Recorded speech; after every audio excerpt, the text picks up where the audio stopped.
کو چلانے والے پولیٹیکل لوگ ہوتے ہیں. اللہ معاف کرے کہ وہ دہشت گرد نہیں ہے, وہ کوئی وائل ایسے لوگ نہیں ہوتے جن کے وہ تو نظریے کی بنیاد پہ آگے چلتے ہیں. وہ ہاتھ میں تھوڑی بندوق لے کے چلتے ہیں جو وہ وائلنس کرنا چاہتے ہیں, جو کوئی پیٹرول بم لے کے چلنا چاہتے ہیں. وہ ہمیشہ نظریے کی سوچ لے کے آگے چلتے ہیں نا, کہ جس سے پاکستان آگے کی طرف بڑھے.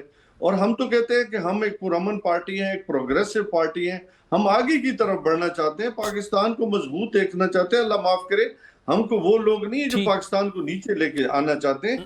ہم نے نیازی صاحب آپ سے آ کے ہم چھوٹا سا بریک لے رہے ہیں. We will be right back after this short break. اس کے زاہد صاحب سے اور آ کے آپ سے ڈیل کے حوالے سے بات ہوگی. حذیفہ رحمان صاحب نے ایک انکشاف کیا ہے کہ عمران خان صاحب کو جو ہے آفر کرائی گئی, وہ آفر کیا تھی, عمران خان صاحب نے کیا جواب دیا, برطانوی ہائی کمشنر نے کیا کہا, یہ بتاتے ہیں آپ کو ایک چھوٹے سے بریک کے بعد.